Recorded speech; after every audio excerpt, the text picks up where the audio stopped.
Votre attention s'il vous plaît. Cet élément est en français. Contactez-nous pour savoir s'il est aussi disponible en la langue de votre préférence. Veuillez aussi noter qu'il est en audio uniquement. Dépourvu de ce fait d'image originaire. À présent, nous vous convions à suivre, depuis christequality.com et evangileeternel.com, la rubrique Bible mot à mot, ou l'explication prophétique de toute la Bible, livre par livre, chapitre par chapitre, verset par verset, mot à mot. Elle est présentée aujourd'hui par le Dr Jean-Pierre Moubenga, ministre de l'Évangile éternel. Tous les enseignements du Dr Jean-Pierre Moubenga sont disponibles sur christequality.com/jpmoubenga.html. Bonne édification au nom de notre commun Seigneur et Dieu Jésus-Christ. Amen. Que le Seigneur soit glorifié. Nous sommes toujours dans le cadre des fils et prophètes. Et après les acteurs principaux de la scène prophétique, je dis qu'après les acteurs principaux, on a voulu dire un mot sur d'autres acteurs ou des acteurs subsidiaires de la scène prophétique. Et l'assistance avait demandé que nous puissions y revenir un peu.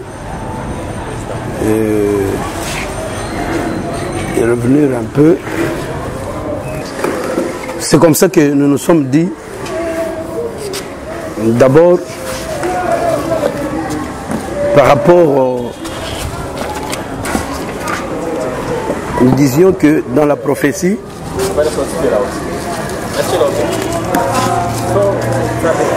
nous disions que dans la prophétie, nous avions 4 principaux acteurs.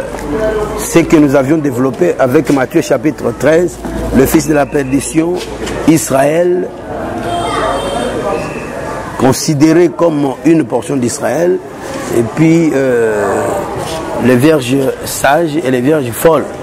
Ce sont les principaux acteurs. Et puis nous avons vu qu'il y a d'autres acteurs qui généralement sont des ombres. Le Seigneur les utilise lorsque lui-même prend tous les rôles et il utilise des hommes comme des ombres, et nous le voyons dans ses attributs, parce que Dieu est seul, mais il est pluriel, au pluriel, il est plusieurs. Elohim, c'est un Dieu au pluriel, mais un seul. Et le pluriel là, ce sont des attributs qu'il emprunte. Il prend des positions, il remplit plusieurs rôles. Et tous ces rôles-là, c'est dans la prophétie. Et quand nous disons la prophétie, c'est-à-dire nous mettons l'accent sur le temps de l'accomplissement de chaque chose. Et puis, nous avons parallèlement aussi évoqué le diable lui-même. C'est un acteur. Nous avons vu combien le Seigneur l'a appelé aussi son serviteur. Même lorsque nous évoquons Ézéchiel chapitre 46, comment le prince peut donner, faire des dons à son fils ou à son serviteur. Donc, le serviteur dont il est question, il s'agit de l'ennemi, le diable, le méchant, ou le puissant dans d'autres écritures. Alors, le diable, c'est un imitateur. Il imite aussi certaines choses selon l'écriture qui déclare que cela n'est pas étonnant, parce que le diable lui-même se déguise en ange de lumière Et ses acolytes ou ses apôtres aussi un ministre de justice. C'est comme ça que nous l'avons vu changeant d'aspect. Et nous pouvons appeler ça aussi des circonstances. Apocalypse chapitre 6. Lorsque le Seigneur commence à ouvrir le sceau, nous voyons comment le diable change d'aspect. Il change d'aspect et il paraît comme un cheval blanc pour tromper la vigilance, qui est celui Jésus. Mais néanmoins, nous le découvrons parce que le Seigneur prévoit toujours le moyen de comprendre par la voie de la connaissance qu'il ne s'agit pas du Seigneur lui-même. Et au début de tout, là où nous avions basé cette portion, nous avions dit, parce que nous avions évoqué également le livre de 1 Roi chapitre 17 et même 18, où le peuple et Élie lui-même disait que nous allons voir si c'est Baal qui est Dieu ou c'est l'Éternel qui est Dieu. Ça, c'est la notion de l'attribut, du travail que l'Éternel fait. Et Dieu, c'est un attribut. Le diable, il ne s'appelle pas éternel, mais il s'appelle aussi Dieu. C'est un Dieu parmi les dieux. C'est là où nous voyons que même Paul le confirme qu'il y a plusieurs dieux, mais à la vérité, il n'y a qu'un seul vrai Dieu. Donc, de la même manière que le Seigneur porte plusieurs aspects dans plusieurs circonstances, et nous disons que par rapport à la prophétie, chaque aspect se réalise par rapport à un temps précis. Chaque aspect se réalise par rapport à un temps précis. C'est là où nous voyons, n'est-ce pas, comment le Seigneur lui-même aussi peut changer de costume. Il peut changer de costume. Et cela respecte. Quand je suis en train de parler ici, je considère tous les textes de la Bible. Vous, devant un texte de la Bible, vous devez identifier des gens comme ça. Ça facilite aussi l'interprétation. Et la meilleure, c'est vrai que l'Éternel, c'est lui qui enseigne. C'est lui qui montre les choses. Mais il faut savoir que lorsque quelqu'un est encadré, formé, il aura la facilité à bien écouter ce que l'Esprit lui dit. C'est là où nous disons que devant les textes, il y a des acteurs principaux, il y en a aussi des subsidiaires. Et c'est là où nous disons que du côté du diable, il peut être cheval blanc, il peut être cheval roux, il peut être ceci ou cela. Ou par rapport à l'histoire, vous le verrez paraître comme Assyrie, comme Égypte, comme Babylone. Et puis vous verrez peut-être Babylone s'opposer à où les Mèdes venir renverser Babylone. Ce sont des aventures. Nous appelons ça la guerre des rois. La guerre des rois, c'est l'une des grandes stratégies du diable. C'est ce que nous voyons se faire, par exemple, doctrinalement par rapport aux sorciers et aux féticheurs. Vous voyez, quelqu'un qui amène un sorcier, c'est le féticheur, disant que le féticheur va lui enlever la sorcellerie. Mais un féticheur, c'est un sorcier. Et ce sont des amis. Et ils savent ce qu'ils font de nuit. Mais là, ils font semblant de ne pas s'entendre. C'est la guerre du roi. Le roi du nord qui s'attaque au roi du sud. Mais les deux, c'est toujours la force du diable. C'est toujours l'ennemi qui fait. Alors, lorsque Jésus dit que le diable lui-même n'est pas divisé, il confirme ce que nous disons, que c'est un jeu qu'ils font. Ils font un jeu. Donc, c'est comme ça que nous le voyons. Tout ce changement-là, Égypte, Assyrie, Babylone, et Médo-Perse, Grec, ou Grèce, et puis Rome. Je m'excuse. Rome 1, Rome 2, comme on l'étale dans l'histoire de la Bible. Par rapport à la divinité, nous avons dit que, ou par rapport aux attributs du Seigneur, Dieu s'est déversé également dans ce que nous appelons les hommes d'autrefois. On en avait parlé aussi en passant. On a parlé d'Adam. Adam, il ne pouvait pas exister si Dieu lui-même n'était pas Adam. Et c'est là où nous avions démontré que quand nous voyons Adam dans l'écriture là, Adam le premier, nous le disons, à la vérité c'est pas Adam, c'est l'ombre d'Adam. C'est l'ombre d'Adam. C'est parce qu'un Adam devait venir qui est réel. Parce que Jésus c'est Adam le vrai. Que nous avons vu Adam là-bas. Toutes ces choses s'utilisent dans la prophétie également, hein, comme des ombres qui se meuvent par rapport au corps. Jésus était caché, il faisait tout ce mouvement-là. Quand nous disons Jésus était caché, ça veut dire il était la pensée. C'est ça l'éternité. Étant la pensée ou l'éternité, tous les mouvements se faisaient là-bas. C'est pourquoi nous voyons les ombres. Alors, lui-même devait venir pour confirmer ça, que ce que vous aviez vu là, c'est ça, dont l'accomplissement.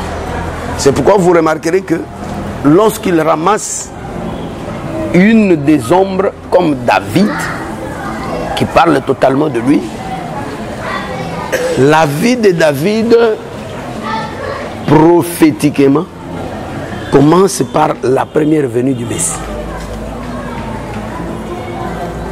Vous voyez? Donc, la première onction, parce que sur le plan de la prophétie, David est Christ sur une ligne.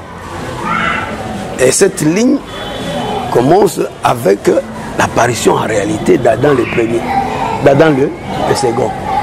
C'est ce que nous appelons la première venue du Messie. Parce que toutes les choses qui sont passées avant, ce ne sont que des ombres, des ombres, des ombres.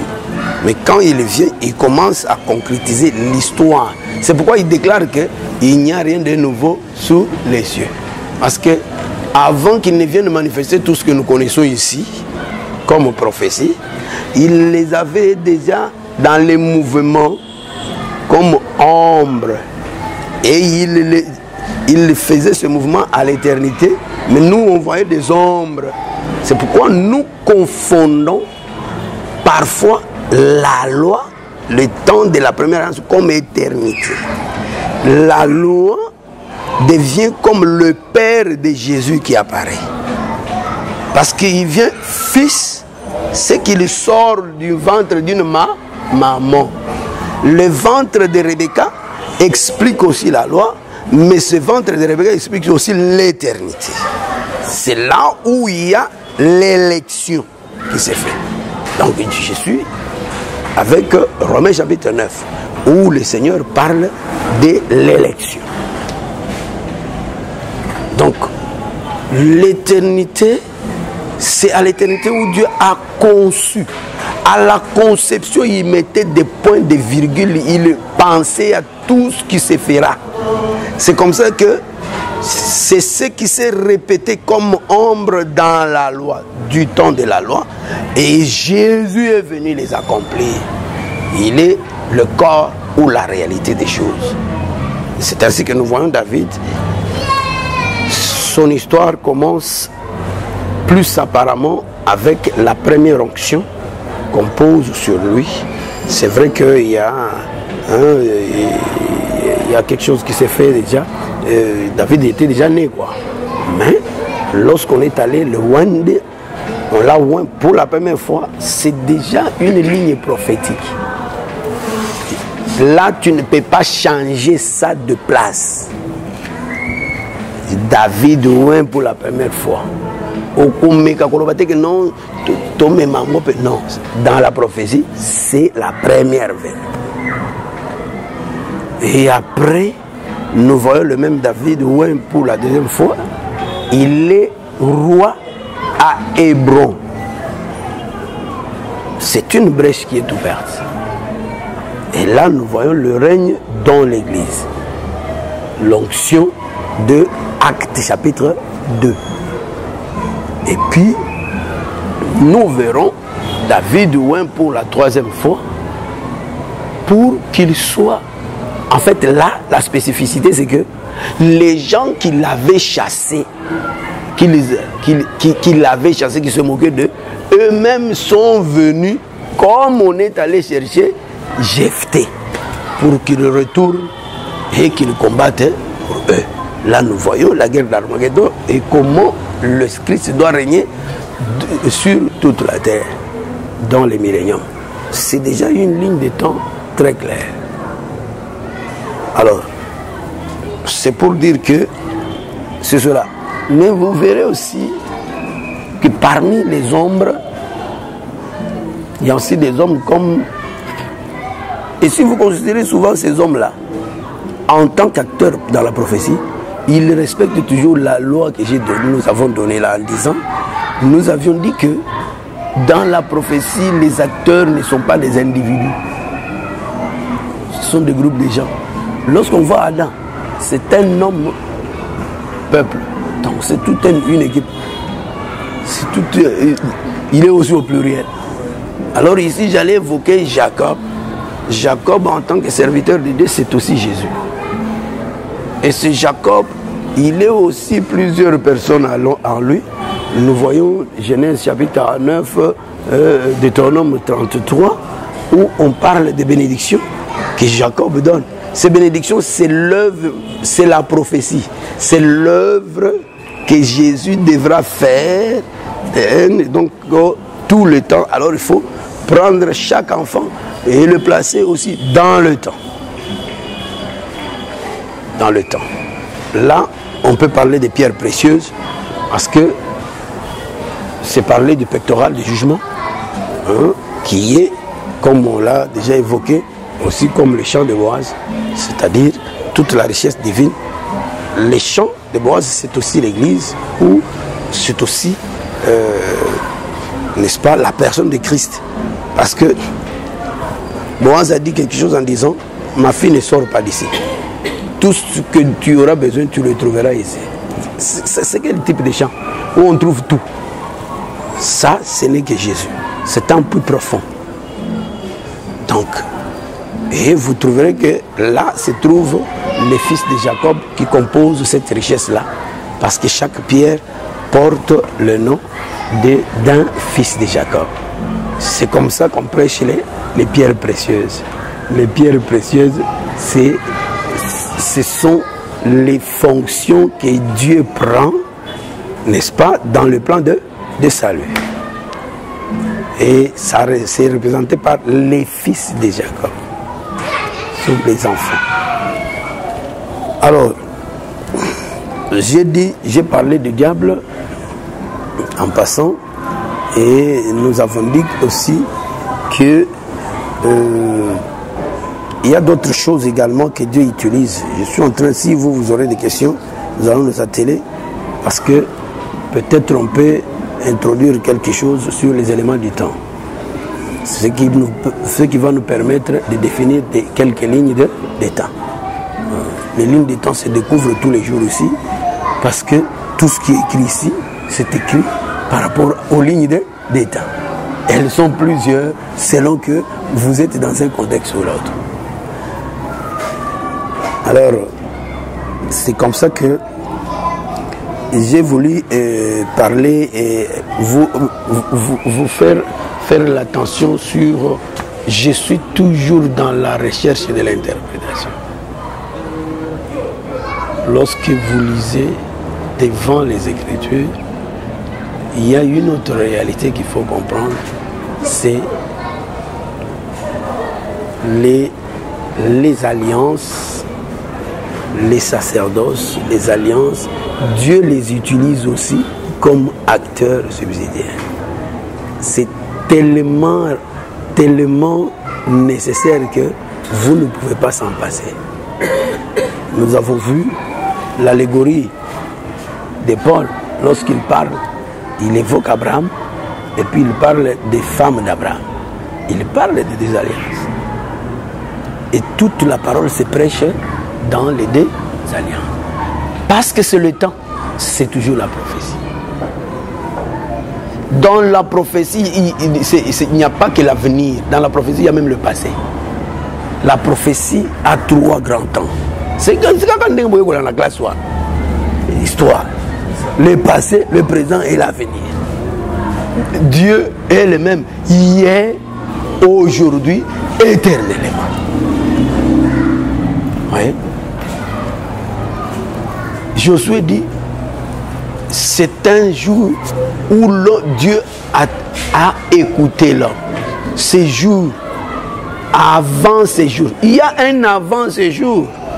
Et il y aura aussi un après ce jour. C'est hier, aujourd'hui. Parce que ces jours-là, c'est l'aujourd'hui dont on parle. Que aujourd'hui, si vous entendez ça, aujourd'hui, c'est une personne. Et c'est comme ça que on saisit la prophétie. On saisit la prophétie. La prophétie ne veut pas dire Israël seulement. Bien que Israël, c'est lui le type. C'est lui l'enseignement. C'est lui l'enseignement. Mais il ne faut pas dire que non, l'Église n'est pas dans la prophétie. L'Église se trouve dans la prophétie. Parce que l'Église existe à un temps précis. C'est la prophétie. Dans le sens de dire que c'est un temps précis. Donc le temps où l'Église existe, ça se place aussi dans la ligne du temps. Donc c'est la prophétie.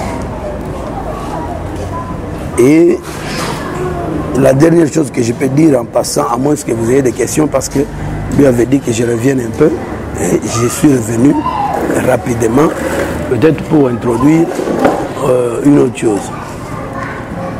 Que la division d'Israël,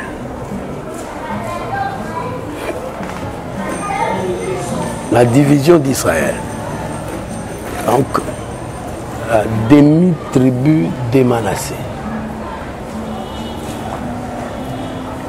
Dieu a divisé Manassé en deux. C'est pas en vain.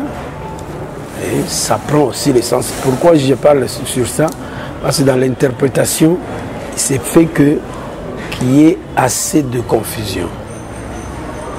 C'est comme ça que nous voyons beaucoup de textes qui ont quelques conflits, simplement parce que on n'a pas tenu compte de cette division. Une même tribu, mais qui récupère le territoire en 2 temps différents. Il récupère le territoire dans 2 temps différents et dans 2 portions différentes. La première portion de Manassé a reçu sa propriété à un temps, avant même la traversée du Jourdain. C'est un temps précis. Et l'autre viendra récupérer ça plus tard, après la traversée. Vous voyez? Donc, c'est un même peuple, mais qui prend des choses. Et même en rapport avec la croix. La croix de Jésus a des implications sur la prophétie. La croix. Jacob devrait bénir les enfants de Joseph, Manassé et Ephraïm. Alors il a fait la confusion. C'est ça la croix. La croix, c'est une folie et un scandale. Et quand il fait la confusion, l'aîné devient le cadet devient l'aîné. C'est un désordre apparent. Mais c'est cela. Cette chose-là a aussi des implications sur la prophétie. Comment les premiers devront être les derniers. Quand on dit les premiers, c'est les temps, c'est-à-dire la prophétie. Les premiers qui devront être les derniers. C'est comme l'écriture que nous avions évoquée à la fin ici, que plusieurs viendront de l'Orient et de l'Occident et seront à table avec Abraham, Isaac et Jacob. Oh, à ce moment-là, les fils du royaume seront dehors. C'est clair. Donc la clé boa, c'est seulement les fils du royaume, c'est dans les grincements des dents et des quoi. C'est comme ça que nous avons identifié ce temps-là clairement, que c'est le temps de l'église, c'est de la prophétie. Parce que si vous mettez ça au millénium, vous détruisez toute la Bible. Parce qu'au millénium, vous devez identifier quels sont les fils du royaume qui sont dehors. Dans le millénium. Le millénium, c'est la fête qui réunit tout fils d'Abraham. Alors, est-ce que tu comprends ça? Ok. Je suis en train de balader pour mettre les points sur les i par rapport aux acteurs subsidiaires. Vous trouverez dans des textes, vous êtes bloqués. Mais si vous ne savez pas que l'alliance aussi peut être représentée par une personne comme acteur, même si Dieu vous souffle ça, vous allez jeter ça. Vous risquez de rejeter ça. Alors que ça existe. Ça peut se faire. Par rapport au temps, il y a dans la ligne de temps, nous on aura des lignes de temps synthétisées et des lignes de temps détaillées. Vous trouverez que il y a certaines choses qui font un peu de confusion par rapport à l'ancienne alliance. L'ancienne alliance commence quand et finit quand?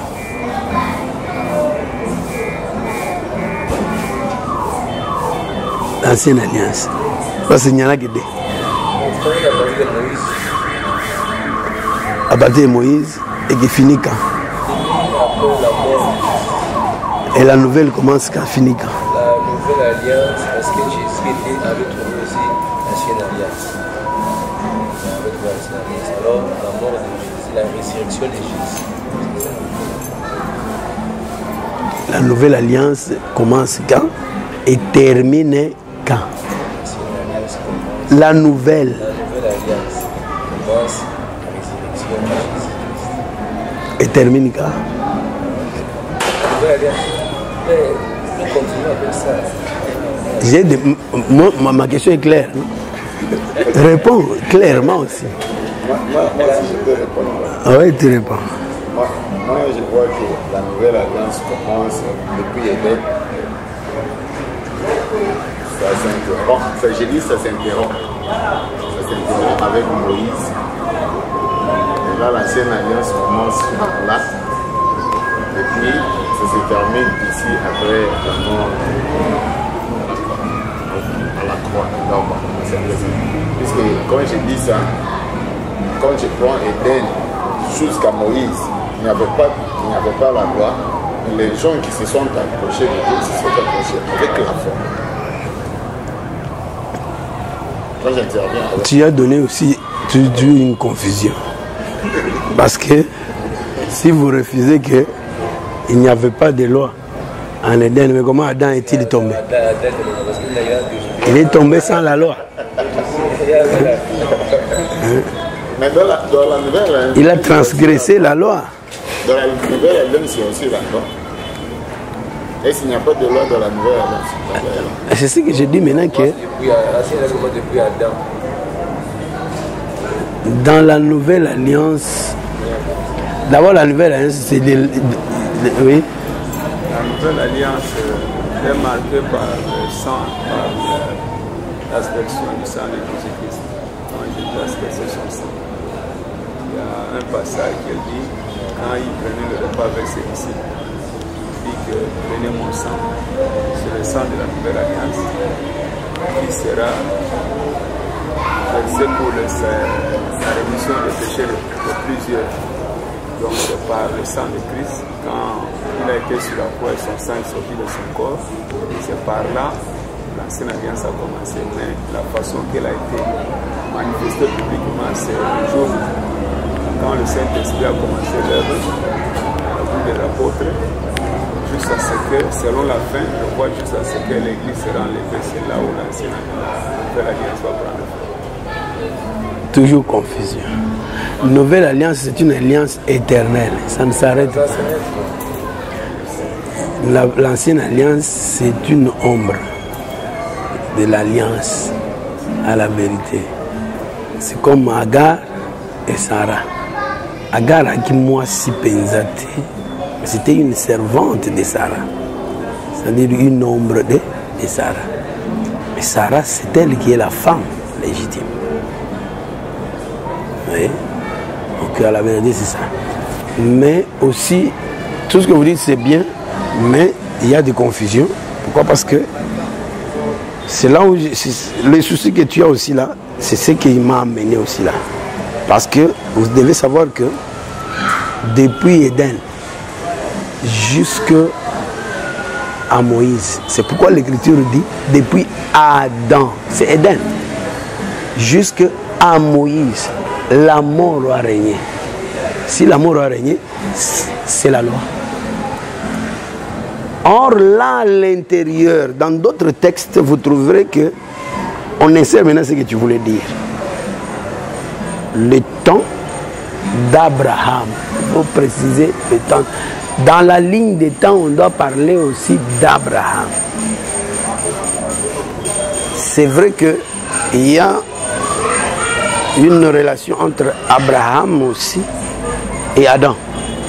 Tout comme il y a une relation entre Israël aussi et Adam, parce que quand on parle d'Israël, on voit toujours Abraham. Mais Israël prend aussi l'essence d'un Adam charnel. D'où ça maintenant, vous devez tenir compte des textes. Vous voyez? Mais les paroles, les versets tels que les versets de Galates chapitre 3, qui disent que la loi est venue 400 ans après. C'est encore une confusion si vous ne la placez pas bien. La loi vient 400 ans après. Après quoi? La promesse. Elle ne peut pas anéantir la promesse qui l'a précédée, mais elle confirme la promesse. C'est Psaume 105, on a déjà parlé de ça. Que l'alliance d'Abraham a été érigée en loi en Jacob. Là, papa, je me donne raison. Oui, mais j'ai dit que tu as un bon souci, mais tu l'as présenté avec confusion parce que tu n'as pas différencié. Il faut différencier les deux aspects. C'est important par rapport à la prophétie. Même si on prend Sarah et Agar, dans ce que nous avons dit d'Éden à Moïse, nous voyons Sarah qui est la femme d'Abraham, mais à un moment donné, Agar vient intervenir, et puis après, Abraham continue avec Abraham.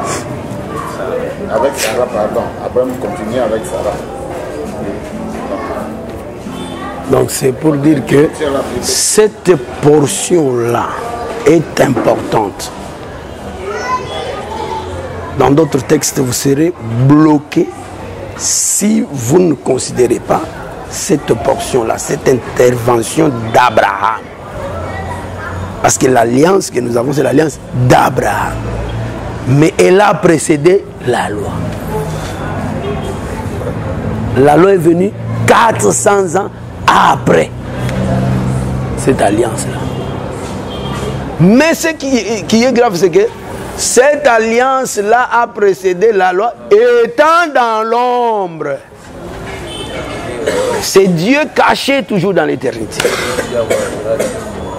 C'est ça la précision que j'ai cherchée, que toi aussi tu dors. Sinon, tu embrouillerais d'aucuns. Donc... Et là, elle vient se révéler par rapport à ce que le frère a dit. Oui. Elle se révèle vraiment par rapport à ce qu'il dit. Oui, oui. Donc, lui aussi a bien parlé, mais je parle de la confusion. Je n'ai pas parlé de la fausseté. Parce que dans la confusion, c'est le diable qui profite. C'est ça le problème. Mais l'alliance, si on vous demande l'alliance nouvelle, s'arrête quand ça s'appelle l'alliance éternelle. Ça ne s'arrête pas, ça va jusqu'à l'éternité. Donc en fait, c'est l'éternité. L'éternité. Et ça veut dire la réalité ou le corps. Mais là, une question. Pourquoi alors on l'appellerait nouvelle? Oui, on l'appelle nouvelle parce qu'elle est plus que l'autre. Elle est la réalité. C'est ce que je suis en train de dire. L'actualité. Elle est aussi l'actualité dans le sens que c'est la bonne nouvelle. Elle est la révélation du quoi? C'est la révélation elle-même. Si on a appelé la loi révélation, c'est toujours par rapport à l'ombre. Ça reste toujours ombre. L'ombre n'est pas l'exacte représentation. L'ombre n'est pas l'exacte représentation. C'est la base de l'ombre, c'est le mirage. C'est le mensonge. C'est pourquoi on appelle cela le pain du mensonge. Et la femme de l'île qui dit: tu m'as trompé, tu m'as menti 3 fois. D'autres versions parlent de mentir. Donc le pain du mensonge, ce n'est pas le mensonge de Satan vraiment comme ça, mais c'est Dieu caché. Dieu embrouillant le peuple tout en étant caché. Il dit au peuple: débrouillez-vous. Débrouillez-vous. Donc c'est l'ombre. L'ombre, la base de l'ombre, c'est le mirage. C'est pourquoi il est écrit dans Isaïe 35 que quand le corps viendra, le mirage s'échangera en étant d'eau. Le mirage devra... C'est une grande promesse, mais que les gens négligent. Le mirage doit s'échanger. Donc le mensonge doit être effacé. C'est l'interprétation exacte de l'écriture. Donc, je crois que j'ai quand même baladé par-ci par-là pour faire saisir certaines choses. Il nous reste peut-être 13 minutes que nous allons peut-être, si du moins vous n'avez pas de questions, parce qu'on veut tourner cette page. Les acteurs principaux et les acteurs subsidiaires. Nous avons parlé de ce que nous avons analysé, les 4. Nous avons ajouté Dieu dans ses attributs. Et puis, l'ennemi dans son déguisement.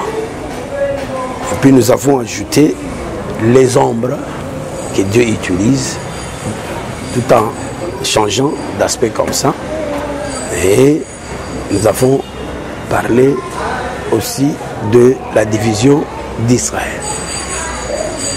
Nous avons parlé des alliances des sacerdoces. Donc on n'a pas analysé les alliances des sacerdoces, mais on les cite aussi comme acteurs, subsidiairement, dans certains textes. Donc il faut être éveillé dans ce sens-là. Il n'y a pas de questions ou il y a des questions? Une question par rapport à l'ennemi sans ou ses déguisements. Quand vous avez parlé de l'Égypte, de la Syrie, de Babylone, de Medo-Perse, des Grecs, de la Grèce et aussi de Rome. il y a une question qui m'est venue à l'esprit. Quand Jésus était en train de parler avec la femme samaritaine, c'est ça, la femme samaritaine, il a dit, Jean 4, vous avez 5 maris et le 6e que vous avez n'est pas votre mari. Mais souvent, nous avons toujours eu à interpréter cela comme étant les 5 c'est la loi et puis le 6e c'est les traditions humaines. Mais comme vous avez parlé des déguisements de l'ennemi, j'ai vu qu'il y avait aussi 5 qui étaient passés. Et quand Jésus était présent, il y avait Rome qui était là. Et c'est pourrions-nous encore dire que voilà, on peut aussi aller là-bas pour dire qu'Israël a aussi ces 5 maris qui sont passés et l'autre mari est là. Je n'ai pas bien compris. Tu as dit? J'ai dit ceci. Nous interprétons toujours la parabole de la femme samaritaine, Jean 4. C'est Moïse et puis les traditions humaines, les 5 de Marie et le 6e. Alors quand vous avez parlé des déguisements, j'ai vu qu'il y avait aussi 5, et puis quand Jésus était là, il y avait aussi un 6e qui était là, c'était Rome. Parce qu'on peut aussi aller là-bas, toucher là-bas pour dire que notre Israël aussi était défini par 5 maris, et quand Jésus était là, il y avait un 6e, mais qui n'était pas non plus les chefs, parce que les maris c'est les chefs. Oui, ça dépendra du contexte. C'est-à-dire le texte où tu seras pour parler. C'est-à-dire qu'il y a 7 maris dans le sens de ennemis d'Israël. Parce que ce sont des ennemis qui l'ont dominé. Qui l'ont dominé. Alors lorsque on parle de 6e mari en tant que tradition, tout ça, c'est par rapport à la loi. C'est par rapport à, parce que les traditions, c'est par rapport à la loi. Et au 7e qui devait être le meilleur. Tu comprends? Par rapport à la femme, n'est-ce pas, samaritaine, qui est un peuple élu de Dieu. Mais si vous l'ôtez de ce contexte, parce que Jésus était venu aussi comme mari. Hein? Donc il est venu comme mari, il était venu vraiment chercher une femme à épouser. Hein? David a chassé Nabal et puis il a pris sa femme. Uri a tué la femme de l'autre, plutôt David a tué la femme d'Uri, il a pris sa femme. Hein? Donc, mais là-bas, quand tu les alignes par rapport aux ennemis, il ne faut pas alors parler du bon mari. Non, pas du tout. Parce que 5 et le 6e même, c'est pas son mari. Ouais. 5, vous avez 5, même le 6e, ce n'est pas son mari. Okay. Ce n'est pas ton mari. Donc, cela aussi peut se dire, mais il faut placer ça dans un cadre bien précis. Oui, et non pas parler, confondre avec l'accord entre la femme samaritaine et Jésus, parce qu'ils s'étaient entendus finalement. Il est tombé, il l'a baratiné, puis elle est tombée amoureuse. Donc ça, c'est comme ça. C'est ça la diversité dans l'enseignement. L'enseignement vient aussi avec les inspirations. Lorsque je suis en train de parler, je peux insinuer quelque chose isolant. Les gens qui refusent cette chose, ils font erreur. On peut isoler un verset de son contexte et en parler. Ce sont des principes absolus. On peut isoler un verset de son contexte et pour que le verset soutienne ce que vous dites. Ok? Toute écriture est inspirée de Dieu. Babangi sayote. Si tu es dans l'écriture. Mais si tu parles d'un texte uni où tu veux donner un enseignement uni, tu dévoiles l'historique là Là, il faut rester dans le contexte. Il faut rester dans le contexte. Bonjour, pasteur. Il faut rester dans le contexte. Bonjour. Là, il faut rester vraiment dans le contexte tel que les choses doivent être. Voilà ce que nous pouvons dire. Il y a encore une autre question? Je vois qu'il nous reste 6 minutes seulement. Nous n'allons pas parvenir à introduire. On devait introduire sur les signes des temps. Parler des signes des temps, c'est parler aussi des signes du zodiaque.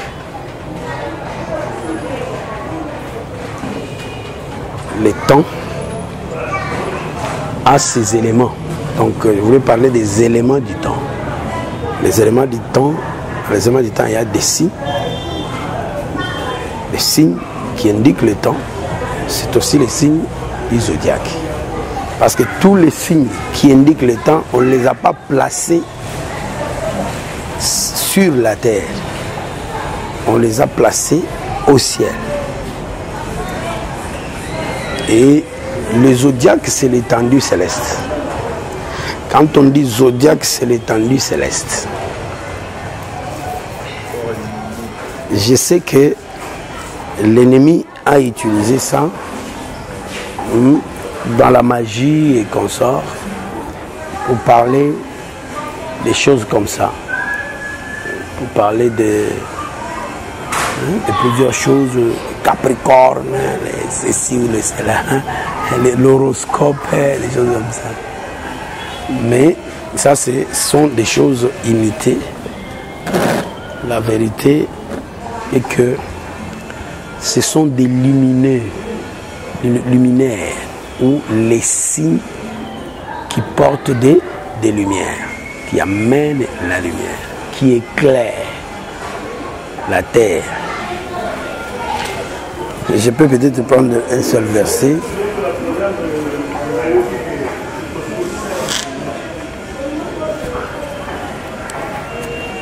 Nous prenons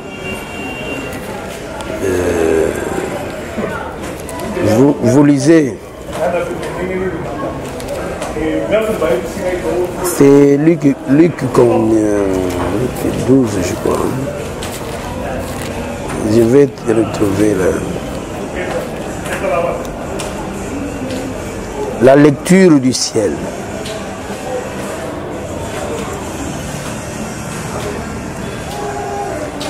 Luc 12.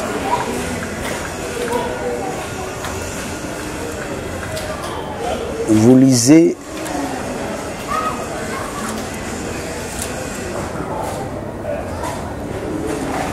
verset 54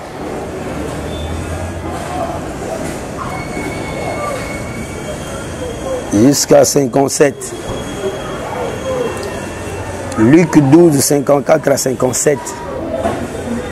Il dit encore aux foules, quand vous voyez un nuage s'élever à l'Occident, vous dites aussitôt, la pluie vient, et il arrive ainsi. Et quand vous voyez souffler les vents de nuit, vous dites, il fera chaud, et cela arrive ainsi. Hypocrite, vous savez discerner l'aspect de la terre et du ciel, comment ne discernez-vous pas ces temps-ci? Le problème de Jésus, c'est le discernement. On sait discerner l'aspect du ciel et de la terre. Jésus a dit, mais pourquoi ne discernez-vous pas ce temps-ci? Donc, jusqu'à 57e verset. 57. Et pourquoi ne discernez-vous pas de vous-même ce qui est juste? Voilà. Donc, 56 dit, comment ne discernez-vous pas ce temps-ci? Le temps doit être discerné. En la vérité, c'est une lumière sur le temps. Et nous retournerons à la Genèse pour voir le souci, comment Dieu a exprimé ces soucis-là. Pour qu'on commence à discerner le temps. Si on n'a pas discerné le temps, là, le temps est très important. Si on n'a pas discerné le temps, on ne peut pas être parfait. Parce que nous avons vu certaines choses qui ont eu de l'ampleur en leur temps. Pour respecter maintenant l'écriture qui dit il fait toutes choses bonnes en son temps. Si la chose dépasse le temps, elle n'est plus bonne. Bonne, nous avons déjà dit que bon, c'est Dieu seul. Donc toute chose est bonne en son temps, au temps où Dieu. Dépasser le temps, ce n'est plus bon. Ça devient mauvais, méchant. Avant les temps aussi. Parce qu'avant les temps, Dieu n'écoute pas. Après les temps, tu vas remettre à mon père, donc tu vas devenir toi-même Dieu. Dans le temps. Il est dans le temps. Voilà pourquoi le temps est utile. Et quand nous disons que l'évangile éternel, c'est aussi le temps. Les gens disent, oh, ils exagèrent. Nous n'exagérons pas, c'est ça la Bible. Si vous dépassez le temps, ce n'est plus bon. Nous avons vu par exemple le serpent d'airain. C'était bon en son temps. Je vous dis que ce truc-là, c'est un truc, mais ça a sauvé.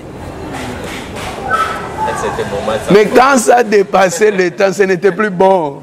C'était devenu mauvais, un faux Dieu. C'est comme l'arche de Noé.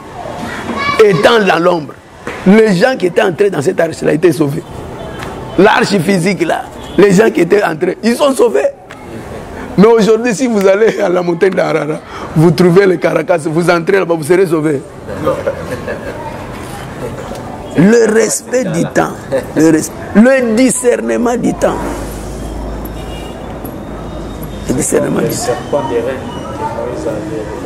C'est ce que nous venons de dire, tu dormais. Nous avons parlé de Neustan ici. Neustan. Donc c'est pour dire que, frères, vous devez être fiers que le Seigneur s'est révélé à nous. Amen. Être fiers de l'évangile, le propager sans crainte par rapport à tout ce que le Seigneur nous a révélé. Le temps, ici nous parlons du temps. Parce que parler de la prophétie, c'est parler du temps. Le temps est indiscutable, le temps est absolu, indispensable, le temps. Il faut connaître le temps. C'est pourquoi il est écrit, c'est Dieu lui-même qui est le maître des temps et des circonstances. J'ai évoqué un peu les circonstances ici, c'est toujours dans les discernements. Nous avons dit, lorsqu'on est cheval blanc, cheval rose, ce sont des circonstances. Quand Dieu change de position, ce sont des circonstances qu'il crée. Oui. Les diables aussi créent, Dieu aussi crée. Le diable répète copier les choses que l'Éternel. Et il copie. Il copie. Donc c'est cela. Pour aujourd'hui, nous allons nous arrêter là-bas. Nous avons dépassé. Moi, je sens encore la grande chaleur à la tête. Nous allons remercier d'abord le Seigneur pour ce qu'il a fait aujourd'hui. Et nous allons prendre un rendez-vous ferme pour le mardi prochain, par la grâce de Dieu. Nous prions au nom de Jésus-Christ.